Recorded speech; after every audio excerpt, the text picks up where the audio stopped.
하나님의 말씀은 요한복음 4장 23절에서 24절 말씀, 신약성경 148면에 있습니다.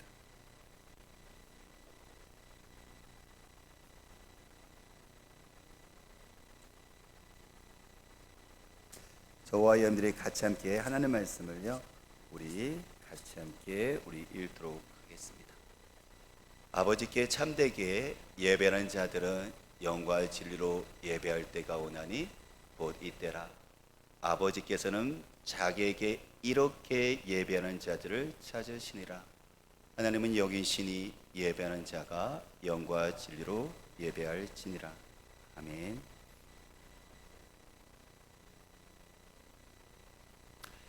우리가 예배를 드리는 이유는 하나님을 만나고 또 하나님을 만나는 말미암아 우리의 삶이 변화가 되기 위해서 우리가 예배를 드리고 있는데요, 분명히 하나님을 만나게 되어지게 된다면 그 하나님의 만남으로 말미암아 우리의 삶이 변화되는 것은 분명한 사실일 거예요. 그리고 여기서는 저와 여러분들이 두 가지를 기억했으면 좋겠는데요, 그 첫 번째는 이 시간이에요. 이 예배 시간에 성령 하나님께서 우리 각자에게 주시는 하나님의 말씀이 있거든요. 그 말씀에 귀를 기울이시는 거죠. 그리고 나에게 주신 이 예배 시간에 주신 그 말씀, 성령님을 통해서 주신 그 말씀을 가지고 끝나는 것이 아니라 여러분들이 교회에 나가서 예배가 끝난 다음에 일상 여러분들 집에 가서 가정에서 일터에서 그 말씀을 가지고 내가 행동으로 살아보는 거예요. 그러면 하나님께서 우리에게 어떻게 일하시는지를 살아계신 하나님을 또한 경험할 수 있겠죠. 근데 우리에게는 사실 죄송하지만 이게 후자가 약해요. 전자는 이 시간에 예배 시간에 하나님을 만나고자 하는 갈망과 열망 속에서 여러분들 나오신 거죠. 그래서 우리 각자 주신 성령 음성을 들으려고 애도 써요. 근데 안타깝게도 거기까지더라고요. 그 다음에 그 말씀을 가지고 나의 삶 가운데 가서 이 말씀대로 살아보려는 애씀과 이 몸부림이 사실 저를 비롯해서 우리가 거의 많지를 않더라고요. 글쎄요, 이렇게 표현하면 하나님께 죄송할 수 있는데 이건 50점이 아닐까요? 이 시간에 예배 드릴 때 하나님께서 나에게 주시는 그 말씀을 들으려 귀를 기울이는 것 50점이라면 일상을 속에서 그 주신 말씀을 거기서 살아내는 것, 이것이 50점이 채워졌을 때 이게 100점이 될 수 있는 것이잖아요. 저는 저와 여러분들이 이런 신앙이 삶이 되었으면 좋겠습니다. 마치 그것은 무엇 같은 거냐면 학교에서 우리가 선생님 말씀에 귀를 기울이잖아요. 잘하는 거죠. 귀를 기울인 다음에 거기서 끝나는 것이 아니라 이거를 공부를 잘하려면, 좋은 성적을 받으려면 여러분들 그것을 집에 가서 그것을 어떻게 하냐면 복습을 하셔야 되는 거죠. 그걸 다시 익혀야 되는 거죠. 그래서 나의 실력으로 그것을 만들어 가야 되는 것이거든요. 하나님은 우리의 삶을 변화시키기를 원하십니다. 그러기 위해서는 첫 번째 뭐라고요? 이 시간에 하나님의 말씀에 귀를 기울이시는 거예요. 예배하는 자가 영과 진리로 예배라 말씀하신 것처럼 성령 하나님께서 말씀을 통해서 오늘 우리에게 주시는 말씀이 있는데 그 말씀에 귀를 기울일 수 있는 우리가 되시기를 주님으로 축복합니다. 이렇게 하나님께서 우리에게 주시는 그 예배된 말씀이 있는데 안타깝게도 저와 여러분들이 오늘 예배 시간에 특히 설교 말씀을 집중하지 못하는 경우가 있어요. 그거는 두 가지 이유인데요, 하나는 육신이 너무 피곤해요. 너무 피곤하거든요. 내가 월요일서부터 금요일까지 정말 부지런히 살았어요. 아침서부터 저녁까지 학생은 학교에서, 학원에서, 그리고 우리는 일터에서, 직장에서, 또 집에서 우리는 부지런히 살았거든요. 그러다 보니까는요, 이게 몸이 피곤한 거예요. 특히 금요일 되면 이게 황금 주말이잖아요. 우리 성민이도 황금 주말, 금요일을 알더라고요. 제가 금요일 날 성민이하고 이렇게 학교에 가는데 성민이가 물론 즐겁게 학교를 가는데 너무 즐거워하는 거예요. 행복해하는 거예요. 그래서 성민아, 너 왜 이렇게 행복해하니? 그랬더니 행복한 금요일 하더라고요. 왜 행복해? 그랬더니 학교 안 가잖아요 하더라고요. 그렇죠? 성민이도 아는 거예요. 학교 안 간다. 토요일날 주일날 엄마 아빠 통제 없이 마음껏 인터넷과 게임, 인터넷과 그 다음에 찬양과 모든 것을 할 수 있다고 생각을 하는 거죠 지금. 그렇기 때문에 우리도 금요일까지 열심히 일을 해서 보면 우리가 누구에게도 열심히 일한 나에게 보상하고 싶은 마음이 있거든요. 근데 보면 우리가 금요일날, 토요일날 우리가 몰아보기 드라마, 그리고 몰아보기 영화, 몰아보기 게임, 몰아보기 만남 이런 걸 하다 보니까는요 정말 주일날 예배 드리는데 지쳐버려요. 왜냐면 금요일 밤을 새웠거든요. 토요일날 늦게 잤거든요. 그래서 막상 딱 나오면 나도 모르는 사이에 눈꺼풀이 그냥 스르르 잠겨버려요. 그리고 끝나면 일어나서 가거든요. 물론 피곤하면 여러분들 잠을 잘 수 있어요. 근데 이것이 늘 예배 시간에, 특히 설교 하나님의 말씀을 듣는 시간에 잠을 잔다면 너무 죄송하지만 이건 심각한 문제가 있는 거죠. 마치 그것이 무엇과 같으냐면 저와 여러분들이 이야기를 하고 있는데 계속 어떻게 하죠? 그 사람이 졸아요. 그러면 제 마음이 어떨까요? 기분이 안 좋죠. 한 번, 두 번 그럴 수 있지만 기분이 상하죠. 저 사람이 나를 어떻게 생각하는 거야? 이게 무시당한 느낌이 들죠. 마찬가지로 우리가 예배 시간에, 특히 말씀 시간에 우리가 잔다는 것은 이건 하나님을 모욕하는 것이 아닐까요? 하나님에 대한 어떤 존경하는 그 마음이 우리가 이렇게 표현되고 있는 것은 아니지 않을까요? 또 예배 시간에 여러분들이 어떻게 생각하느냐면 이게 딴 생각하는 사람이 있어요. 너무 염려가 돼서 분명히 예배 시간에 앉았는데 이 생각도 저 생각도 이 염려도 저 걱정도 이 두려움이 나를 너무나도 머릿속에 가득 차기 때문에 예배에 집중을 못하는 거예요. 근데 그러면 우리가 어떤 것이 생기느냐면 하나님이 나에게 주시는 말씀이 안 들려요. 우리가 제가 설교를 똑같이 하고 있지만 하나님의 말씀을 통해서 각자에게 주시는 하나님의 말씀이 있거든요. 특별한 말씀이 있거든요. 그 말씀이 들리질 않아요. 그러면 내 영혼은 앉아있지만 내 영혼은 계속 말라가고 그리고 어떻게 내 영혼은 죽어가고 있는 거죠. 그 때문에 저와 여러분들이 오늘 하나님 예배 시간에 하나님의 말씀을 귀를 기울이는 것은 정말 중요합니다. 근데 육신도 중요하지만 사실 더 중요한 건 뭐냐면 내 마음의 상태예요. 하나님의 말씀을 어떻게 듣느냐, 사람의 말로 듣느냐 아니면 하나님의 말씀으로 듣느냐. 여러분들은 어떠세요? 오늘 설교 말씀을 들을 때 어떻게 들으세요? 데살로니가전서 2장 13절 말씀에 이렇게 말씀하고 있습니다. 우리가 하나님께 끊임없이 감사함은 바로 바울이 데살로니가 성도들에게 감사한대요. 계속 감사한대. 그 이유가 너희가 우리에게 들은 바 하나님의 말씀을 받을 때 사람의 말로 받지 아니하고 하나님의 말씀으로 받음이니. 왜 바울이 데살로니가 성도들 생각할 때마다 감사하고 있어요? 이게 바울의 얘기로 듣는 것이 아니라 바울이 거기서 메시지를 전하고 있지만 바울이 우리에게 좋은 말 하고 있네 이렇게 듣는 것이 아니라 바울을 통해서 하나님께서 나에게 우리에게 말씀하고 계시는구나 하고 실제로 하나님의 말씀으로 들었다. 이렇게 듣는 사람에게 그 뒤에 보니까 진실로 고라도다. 이 말씀은 또한 너희 믿는 자 가운데서 역사한다. 사람의 말로 듣는 사람은 역사하는 부분들이 적지만 이것이 하나님께서 오늘 목회자를 통해서 주시는 말씀이라고 하나님의 말씀으로 실제로 듣는 사람에게는 그 속에서 역사한대요. 그가 하나님의 말씀에 살아서 그를 변화시킨다라고 성경을 이해하고 있다. 여러분들은 어떻습니까? 여러분은 하나님의 말씀을 들을 때 유재훈 목사가 좋은 말 하는구나 라고 듣고 있습니까? 아니면 하나님께서 이곳에 목회자를 통해서 나에게 주신 말씀은 실제 말씀으로 그렇게 듣고 있나요? 구약시대 때는 선지자를 통해서 성령께서 감동시켜서 선지자를 통해서 이스라엘 백성들에게 하나님의 말씀을 전했죠.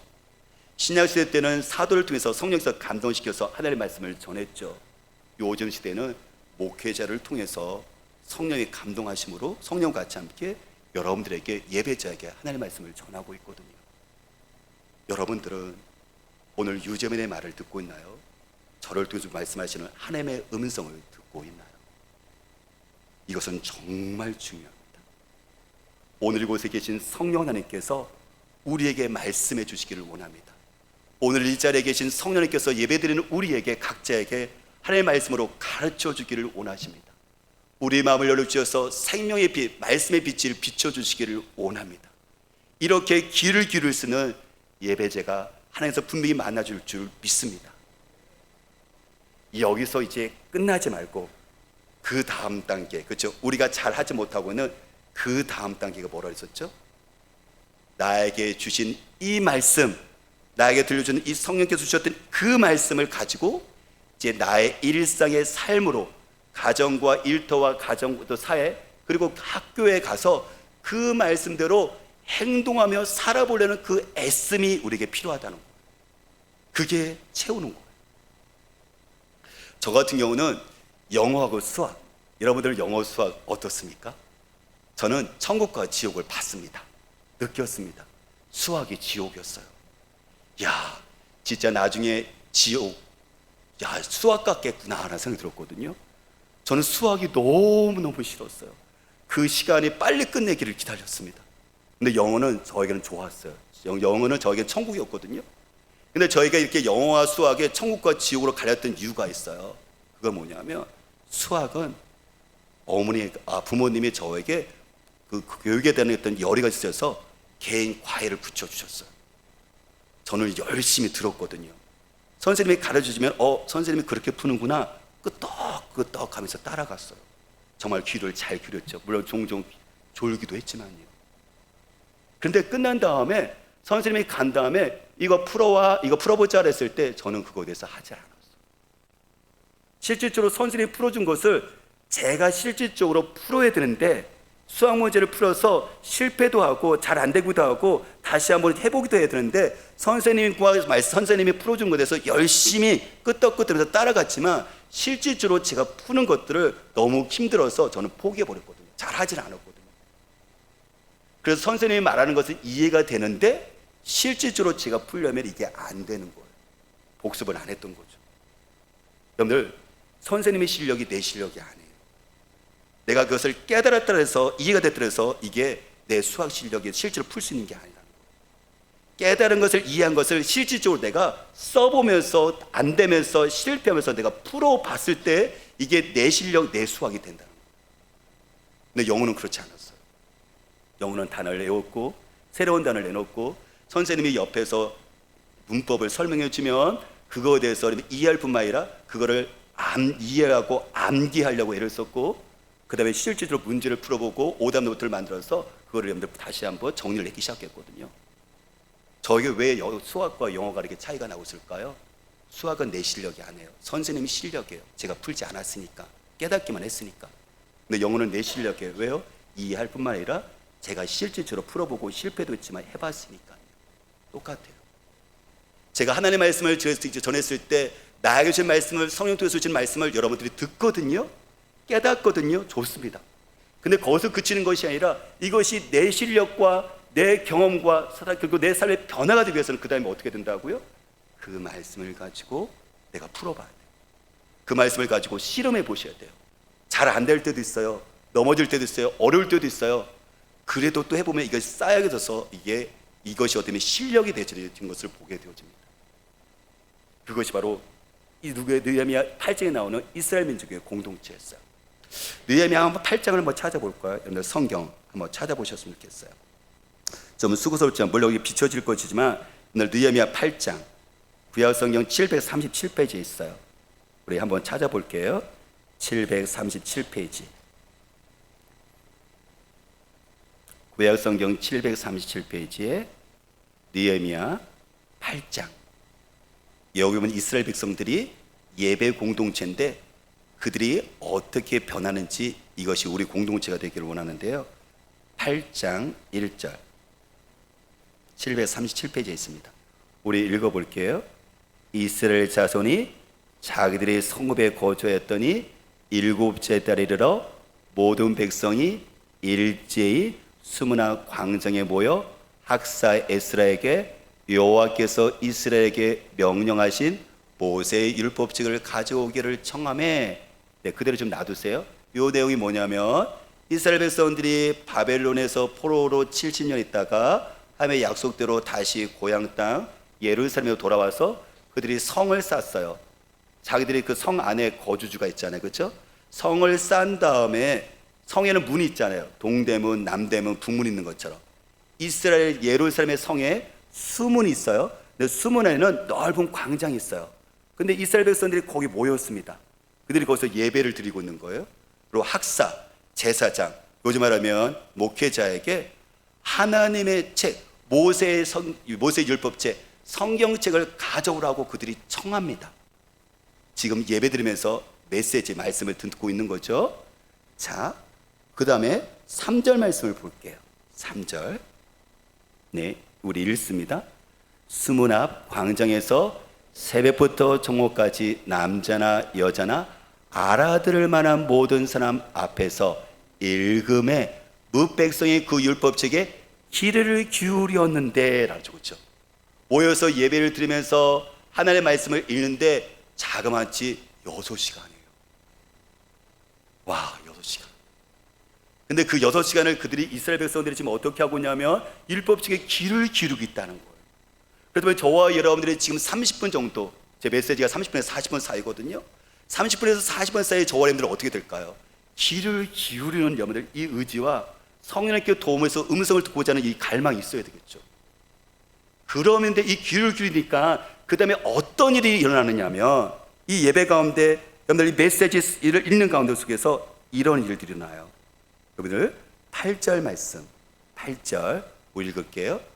하나님의 율법책을 낭독하고 그 뜻을 해석하여 백성에게 그 낭독하는 것을 다 깨닫게 하니. 에스라가 하나님의 말씀을 모세의 율법책을 읽으면서 그 말씀이 무슨 말인지 해석을 해줘요. 제가 여러분들에게 설교를 하면서 이것은 어떤 내용이다라고 여러분들에게 해석을 해주잖아요. 이걸 강해라고 얘기하는데 여러분들 해석을 해주잖아요. 그렇죠? 그럼 여러분들이 이게 이 말씀이네 하고 여러분들 깨닫게 되어지죠. 예배 가운데는 오늘 메시지 가운데는 이 지적인 깨달음이 있거든요. 근데 거기서 그치는 게 아니라 그 다음 9절 말씀 볼게요. 우리 9절 읽습니다. 백성이 율법의 말씀을 듣고 다 우는지라. 백성이 어떻게 하고 있습니까? 백성이 울어요. 하나님의 말씀을 듣고 하나님의 말씀을 여러분들 해석해 주니까 그 말씀에 비춰서 백성들이 웁니다. 정서적으로 터치가 된 거예요. 성령께서 감동시켜 주는 거죠. 왜요? 이스라엘 백성들은 그 말씀을 보면서 우리가 하나님을 너무 많이 떠나 있었구나. 우리가 삶에서 하나님을 떠나서 내 마음대로 살았던 그 삶이 결코 윤택한 삶이 아니라 방황하는 그 삶을 그들은 살았거든요. 우리가 하나님을 너무 멀리했다. 하나님의 말씀대로 요청하는 그 삶을 우리가 살아내지 못했다. 자기 자신의 그 부족함과 그럼에도 불구하고 우리를 사랑하시는 그 하나님의 그 말씀 앞에서 이스라엘 백성들이 어떻게 하면 울어요. 죄송하기도 하고 고맙기도 하고 감사하게 해서 백성들이 그 말씀에서 정서적인 터치가 되어지니까 깨달음 속에서 그들 우는 것을 보게 되거든요. 여러분들 이게 예배예요. 여러분들 이게 메시지인 거예요. 여러분들 설교를 들을 때 이거였구나 라고서 여러분들 깨달아지는 것이 있잖아요. 하나님께 죄송하기도 하고 하나님께 감사한 것도 있고 하나님의 그리고 우리를 사랑하시는 그 음성을 듣잖아요. 그럼 우리 마음 가운데 이게 어떻게 하죠? 우리가 종종 내 마음에 죄송함과 하나님께 감사함과 이런 것들이 벗겨지면서 내가 울기도 하거든요. 여러분들 이게 바로 예배에 나타나는 거예요. 근데 여기서 그쳐지는 것이 아니라 그 다음이 중요한데 그 다음 14절 말씀을 볼게요. 우리 14절 읽습니다. 율법에 기록된 바를 본즉 여호와께서 모세를 통하여 명령하시기를 이스라엘 자손은 7째 달 절기에 초막에서 거할지나 하였고, 이스라엘 백성들이 하나님의 말씀을 읽다가 그들이 본 게 있어요. 들은 게 있어요. 그게 뭐죠? 초막절에는 바로 초막절을 지키라 라는 것을 들은 거예요. 초막절은 무엇이냐면 이스라엘의 옛날에 그들의 조상들이 애굽에서 430년 동안 포로로 있었잖아요.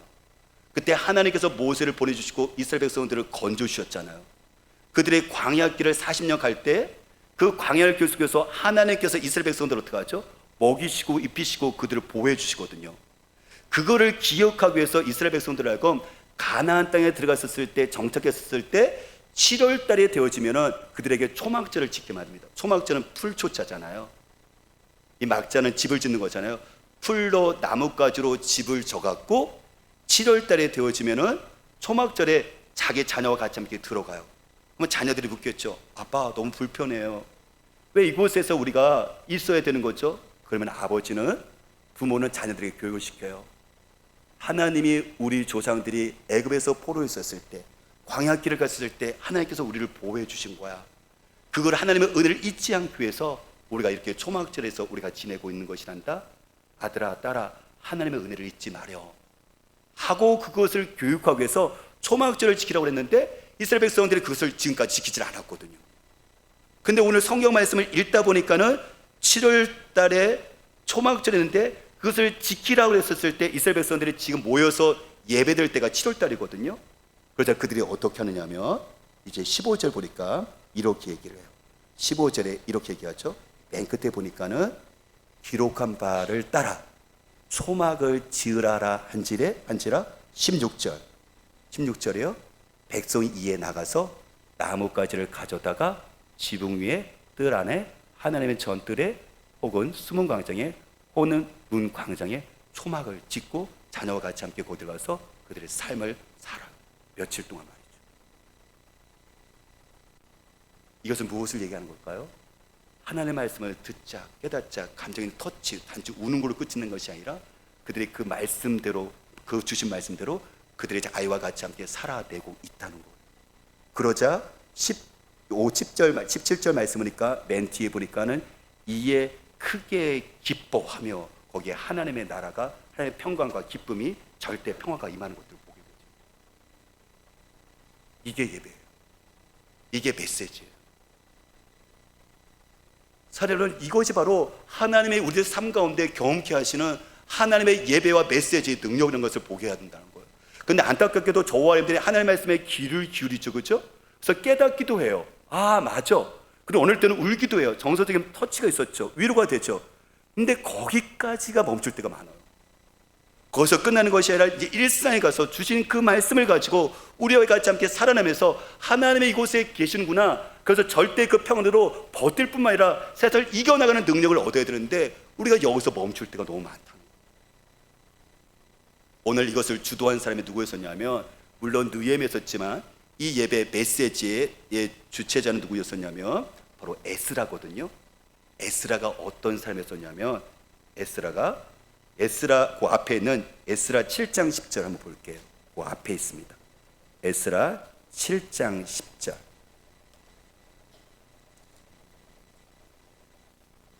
우리 7장 10절 말씀 저와 같이 읽어볼게요. 에스라가 여호와의 율법을 연구하여 준행하며 율례와 규례를 이스라엘에게 가르치기로 결심하였더라. 지금 이 예배를 사회하고 인도하는 사람이 에스라예요. 학자였고 제사장이었었죠. 요즘에는 목회자예요. 근데 그가 결심을 해요. 세 가지 결심했죠. 뭘 결심해요? 하나님의 율법을, 말씀을 열심히 연구해야 되겠다, 공부해야 되겠다. 두 번째가 뭐죠? 내가 연구했던 내용을 준행은 뭐냐면 실천해서 내가 먼저 살아봐야 되겠다. 그리고 세 번째 뭐예요? 그리고 이 말씀을 가지고 이스라엘 백성들에게 가르쳐야 되겠다라고 결심했다는 거예요. 그러니까 메시지를 전하는 바로 에스라가 먼저 하나님의 말씀을 열심히 연구해서 그 말씀을 깨달을 뿐만 아니라 그 말씀을 가지고 자기가 실제적으로 그 말씀을 가지고 삶 가운데서 살아내는 거예요, 지금. 그리고 그 말씀을 가지고 이스라엘 백성들에게 가르치고 있는, 여러분들 읽게 하고 있는 에스라의 모습을 보게 됩니다. 사실 그래서 저도 제가 여러분에게 너무 죄송하지만 종종 저희 얘기를 많이 하거든요. 예화로 말이죠. 그 얘기는 뭐냐면, 저는 에스라 7장 10절이 메시지를 전하는 설교자인 저에게 있어서 이게 저에게는 기준이에요. 하나님의 말씀을, 본문 말씀을 정확하게 무슨 말씀인지 깨닫자, 잘 스터디하자, 그리고 그 말씀대로 내가 먼저 살아보자, 그리고 그것에 대한 확신을 가지고 성령과 같이 함께 메시지를 여러분들에게 전하자는 생각을 저에게는 항상 갖고 있거든요. 그때 종종 제가 힘들더라도, 여러분이 너무 죄송할지라도 제 이야기를, 예화를 듣는 이유가 바로 거기에 있는 거예요. 여러분들 자녀들에게 말을 하잖아요. 근데 그것이 잔소리로 들리는 것이 아니라, 물론 부모의 말은 그 권위 자체이지만은, 그래서 아이들은 그것을 들어야 되지만 아이들은 그것을 잘 받아들이지 않잖아요. 그때 아이들에게 있어서 단지 말만 하는 것이 아니라 우리 부모가 그 말한 대로 살아내는 거, 행동했을 때 아이는 그것을 엄마 아빠를 따라와요. 이게 능력인 거거든요. 마찬가지로 우리는 예수 그리스도의 제자로서 오늘도 성령께서 주신 그 말씀을 가지고 이 말씀을 끝나는 것이 아니라, 감동되는 것이 아니라 교회에 나가서 내 삶 가운데 속에서 그 말씀대로 행동하고 살아나려고 애를 썼을 때 우리의 삶의 변화가 될 수 있다는 것을, 확실하게 변화될 수 있다는 것을 성경은 우리에게 이야기해 주고 있다는 겁니다. 저는 저와 여러분들의 삶 가운데 속에서 이렇게 하나님의 말씀에 귀를 기울이고 주신 성령의 그 말씀을 가지고 삶 가운데 여러분들이 살아보려고 애를 써서 하나님께서 우리 가족과 함께 하시는 것을 분명한 변화를 볼 수 있는 저와 여러분들이 되었으면 좋겠습니다. 며칠 전에 제가 금쪽 같은 내 새끼라는 프로그램을 봤어요. 저는 여러분들이 한번 그 프로그램도 자주 봤으면 좋겠는데요. 금쪽 같은 내 새끼는 우리 부모들이 육아에 대해서 고민하잖아요. 그래서 자녀들을 어떻게 키울 거에 대해 많은 고민하는데 저는 여러분들이 그 프로그램을 자주 봤으면 좋겠다는 생각이 들어요. 근데 제가 최근에 본 그 프로그램은 제목은 이렇게 써 있었어요. 결혼 지옥에 사는 부부와 통제 불가 3남매. 이 부부가 결혼 생활이 지옥 같은 거예요. 아이들의 통제가 안 돼요. 3남매가 9살 첫째 아이, 그리고 8살 딸, 그리고 7살 그 셋째 6살 막내가 있는데 엄마가 이 아이들을 통제를 못해요. 아들 첫째는 엄마에게 명령을 해요. 엄마가 쩔쩔 매요. 둘째 딸은 엄마한테 계속 붙어있고 수좀 타고 엄마한테 붙어서 엄마가 떨어지면 아무것도 못해요. 셋째 딸 이 막내 아들은 그야말로 생떼를 부려요. 안 가, 가, 마. 엄마가 통제가 안 되니까 엄마가 울어요. 사람들 앞에서 집 예배만 그런 게 아니라 어떤 학교, 학원, 그리고 빵집 가서 이 아이가 모든 것들이 천방지축이니까는 엄마가 통제가 안 되니까 엄마가 그냥 울더라고요. 어떡하느냐고. 심지어 엄마가 너무 힘드니까요, 아이 앞에서 자기도 보는 사이에 엄마 이 창문에 뛰어내려서 죽을 거야. 엄마가 그렇게 얘기를 하고 있더라고요. 나중에 이 아이가 엄마에게 엄마를 생각하면 무슨 생각이 나 했을 때 이 아이가 첫째 아이가 여러분들 이렇게 이야기를 하더라고요. 엄마가 창문에 뛰어내려서 죽는다고 했어. 그때 너는 어떻게 했어? 엄마 다리를 붙잡으면서 엄마 뛰어내리지 마 라고 엄마한테 그렇게 매달렸다고 얘기하더라고요. 그 얘기를 들으면서 여러분들 지금 아이들을 상담하고 있는 거잖아요. 오은영 박사가. 그래서 셋째가 여러분들 문제가 있기 때문에 셋째를 여러분들 어떻게 할 것인가 내가 상담 온 거잖아요. 근데 그 얘기를 쭉 듣다가 오은영 박사님이 금쪽이를 바꿔야 되겠대요. 금쪽이가 셋째인데, 그래서 아빠를 보면서 아빠 너무 죄송하지만 금쪽이는 아빠입니다라고 돌직구를 날리더라고요. 아빠가 금쪽입니다. 지금서부터 내가 셋째를 상담하는 것이 아니라 아빠를 상담하겠습니다라고. 그걸 듣는 저도 얼마나 당황스러운지.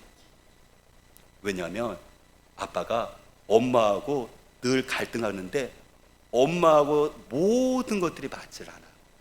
아이들을 기르는 자녀 교육관이나 또 경제관이나. 아버지는 오직 집을 사기 위해서 우리가 늘 떠들어야 수 없지 않냐. 그 모든 집을 살기 위해서 아이들 학원 보내는 것도, 심지어 아이들 간식 먹는 것도, 외식하는 것도 모든 것들 못하게 해요. 엄마가 뭐 하나 하려면은 아빠한테 그거 하나조차도 아빠한테 허락을 받아야 돼요. 아빠가 생활비를 안 주니까, 모든 것이 아빠한테 갖고 있으니까. 그러니까 엄마는 집도 중요하지만 우리 아이에게 이것도 하고 싶고 저것도 해주고 싶은데 엄마 입장 속에서는 그것 때문에 늘 스트레스가 되는 거예요.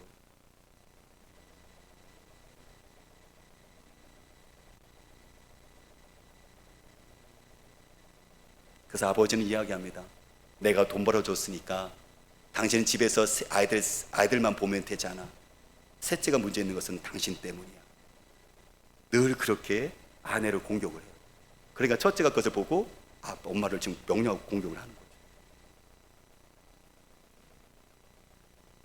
그 상황을 이제 남편이 물론 집에 왔을 때 보기도 하지만 집에 없었을 때 것을 모든 것들이 거기에 녹음이 되잖아요. 그렇죠? 이렇게 상담하기 위해서 모든 것들이 녹화가 돼서 보잖아요. 아버지가 그것을 보더라고요. 그러면서 아버지가 이야기를 하더라고요. 제가 문제였군요. 제가 바뀌어야 되겠군요. 아버지는 자기가 갖고 있는 자녀, 경제관, 그리고 또 모든 교육에 대해서 자기가 옳았다고 생각하고 절대 바뀌지 않았었고, 아내 보고 탓을 했고 바뀌라고 했었고, 아이들을 지금 매체로 오직 훈육을 했었던 그런 아버지였거든요. 근데 그 상황들을 보면서, 아내와 아이들의 그런 상황들을 보면서 이 남편이 깨달았어요. 내가 바뀌어야 되겠구나. 아내가 바뀌는 게 아니라 내가 바뀌어야 되겠구나.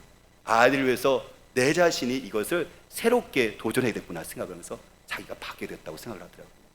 그 깨달은 것을 가지고 5년 박사를 통해서 깨달은 것을 가지고 그가 이제 집에 가서 하나하나씩 실천하면서 아이들에게, 아내에게 적용하기 시작하더라고요. 그때 아내가 이렇게 얘기했습니다. 신랑이 소리 안 지르고 아이들을 손잡아주고 안아주니까 힘든 게 풀리는 것 같아요. 이제 기댈 수 있는 사람이 생겨서 안도감이 생겨요.